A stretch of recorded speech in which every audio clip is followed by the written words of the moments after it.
Olá, vamos voltar a mais uma aula do primeiro bloco.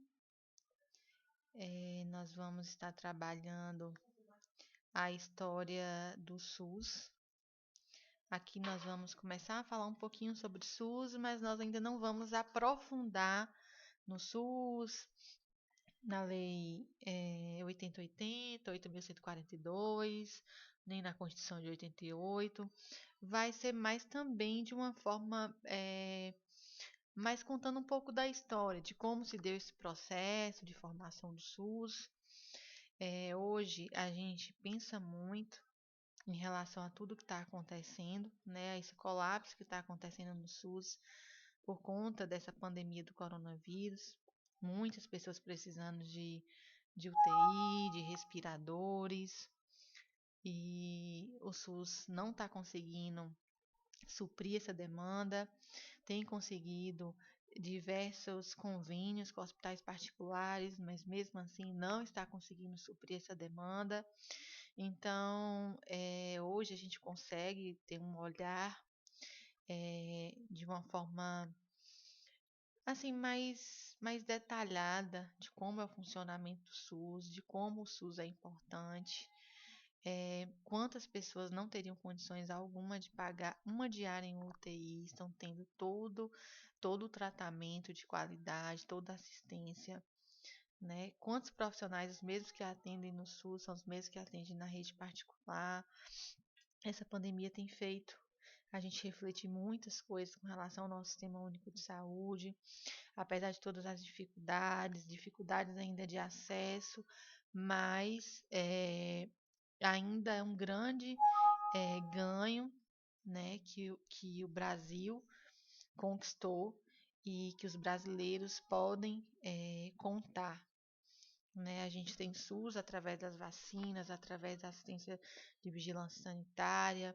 SUS abrange inúmeras coisas. Então, nesta aula, acho que é a primeira mesmo que começa a falar sobre o SUS, nós vamos falar um pouquinho como se deu essa história do SUS, mas eu creio que vocês vão ter um novo olhar e que vocês vão gostar, né, de estar estudando um pouco mais a fundo sobre o SUS, sobre tudo isso que nos rodeia de todas as formas, mesmo aquele mais rico, ele precisa do SUS em algum momento de sua vida e de alguma forma.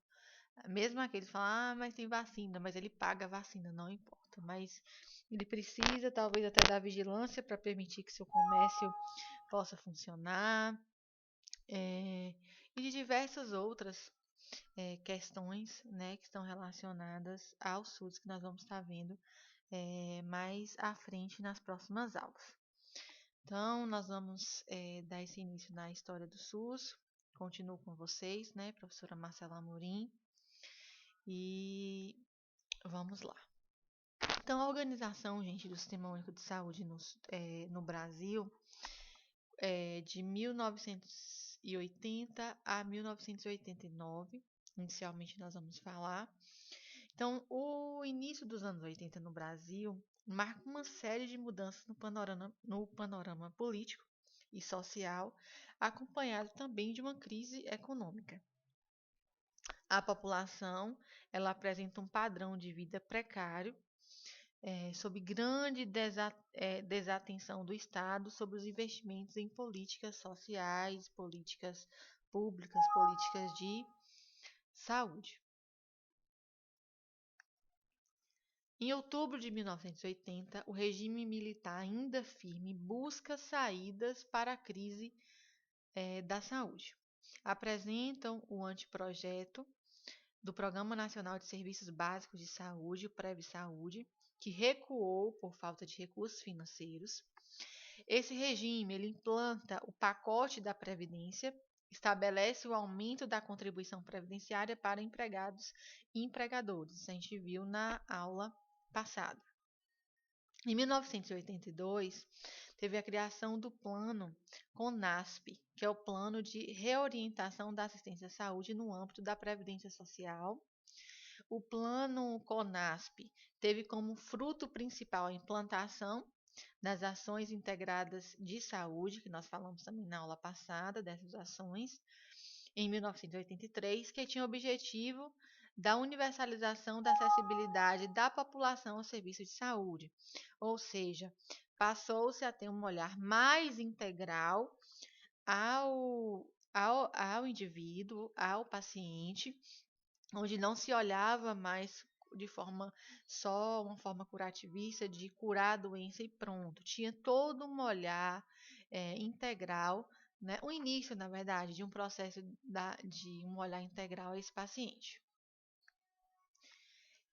Esses princípios que norteiam as ações integradas de saúde são basicamente os mesmos hoje do SUS. Alguns deles, né? A universalidade do atendimento, todos têm acesso ao serviço, então é universal, independente da sua classe social, de qualquer outra coisa, todos têm livre acesso.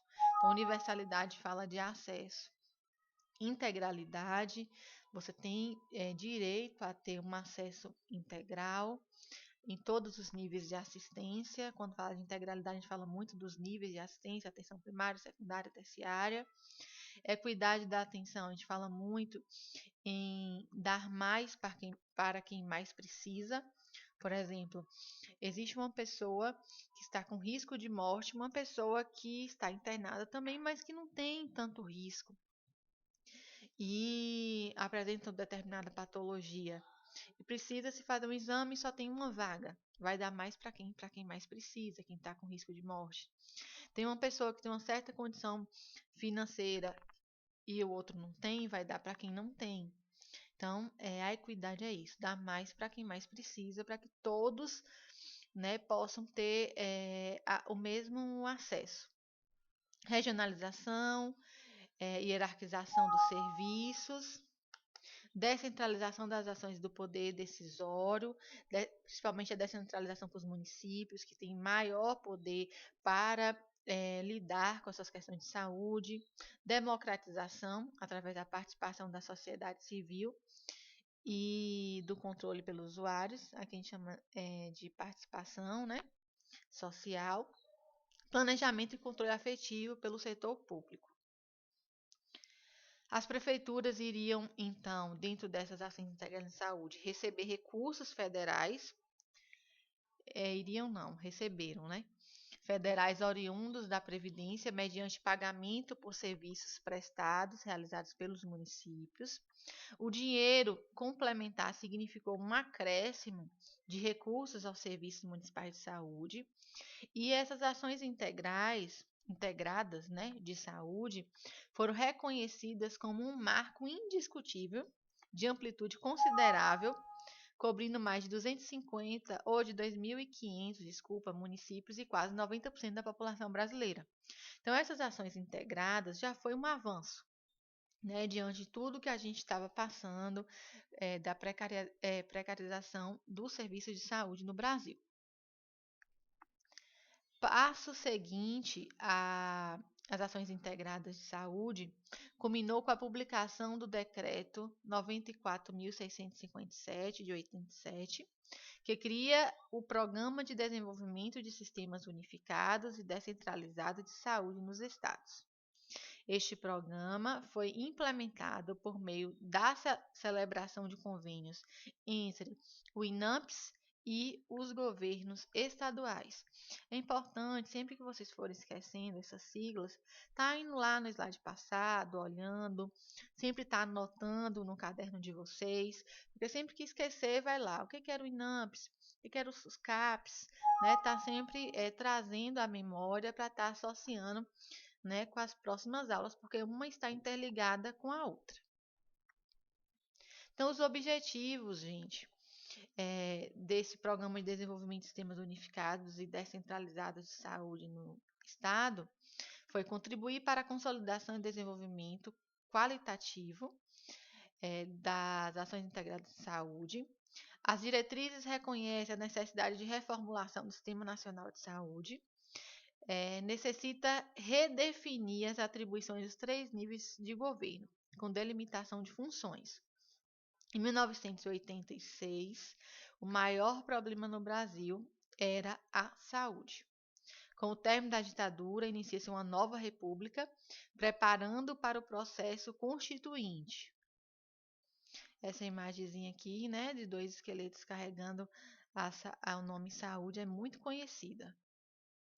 Então surge, em 86, a 8ª Conferência Nacional de Saúde. Então é convocada essa conferência com a finalidade de discutir uma nova proposta de estrutura e de política de saúde nacional. Foi aberta em 17 de março de 86 por José Sarney, o primeiro presidente civil após a ditadura, e foi a primeira Conferência Nacional de Saúde aberta à sociedade. Aqui eu trouxe nessa imagem que representa como se deu a conferência.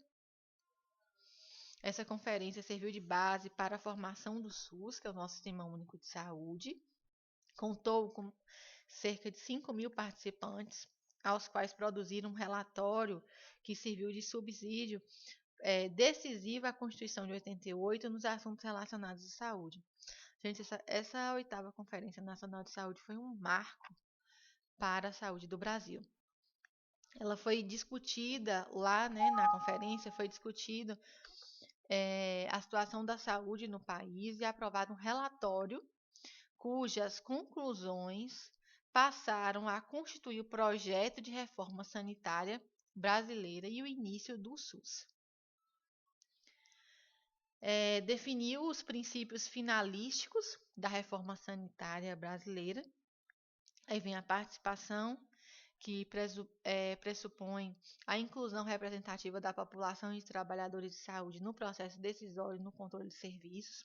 Atualmente, um exemplo de participação social no SUS são os conselhos, né, o Conselho de Saúde, onde a população tem voz ativa e representativa.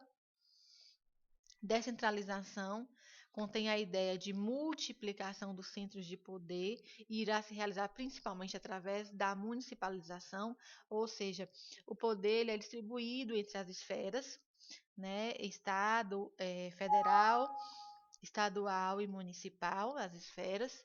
Então, isso é muito importante porque dá ao município uma maior autonomia para trabalhar dentro do seu próprio município as questões de saúde. A universalização, que é a igualdade de acesso aos serviços de saúde. Então, todos têm acesso ao serviço de saúde. Integralidade, a saúde do indivíduo integral, desde a prevenção, curativa e a atuação em outras áreas para a promoção da saúde. Equidade, como eu já disse, é dar mais para quem mais precisa. É assegurar ações e serviços de todos os níveis de acordo com a complexidade que cada caso requeira saúde, assim como aqueles contratados pelo poder público. Todo cidadão é igual perante ao SUS e será atendido conforme suas necessidades, até o limite do que o sistema pode oferecer. A Constituição, gente, de 88, incorporou mudanças no papel do Estado e alternou profundamente o arcabouço jurídico institucional do sistema público de saúde. A Constituição de 88 traz alguns artigos que são de extrema importância, tanto para a questão social quanto para a questão de saúde no Brasil. Foi um grande marco também, criando novas relações entre as diferentes esferas do governo, novos papéis entre os atores do setor, dando origem ao Sistema Único de Saúde. Então, a partir da Constituição de 88, se firmou o Sistema Único de Saúde. A Carta Magna, né, que foi um marco também, que foi de 5 de outubro de 88, ela apresenta-se através de 9 títulos, dividido em capítulos, seções e 242 artigos constitucionais. No artigo da Seguridade Social, ele é do 96 ao 200, que fala sobre a questão da saúde, na verdade, dentro da Constituição de 88. O 96, diz assim, 196, desculpa. A saúde é direito de todos e dever do Estado. Essa é uma frase que a gente sempre fala. A saúde é direito de todos e dever do Estado. Garantido mediante políticas sociais e econômicas, que visa a redução do risco de doenças e outros agravos, e ao acesso universal e igualitário às ações e serviços para sua promoção, proteção e recuperação. O 197 define as ações e serviços de saúde como sendo de relevância pública. O 98 constitui o Sistema Único de Saúde através da rede regionalizada e hierarquizada de ações e serviços públicos de saúde. O 199 mantém a assistência à saúde livre à iniciativa privada. E o 200 dispõe sobre as competências do Sistema Único de Saúde. Aqui as referências. Muito obrigada. Como eu disse, foi um slide bem sucinto, contando um pouquinho de como foi o início da construção de um Sistema Único de Saúde no Brasil, tá? Então, foi algo bem sucinto. Nas próximas aulas, nós vamos estar entrando de uma forma mais aprofundada do SUS, o que é o SUS, seus princípios, diretrizes, tá? Então, a gente vai entrar na Lei 8080, 8.142 de uma forma bem profunda. Eu agradeço a atenção de vocês e mais uma vez me coloco à disposição.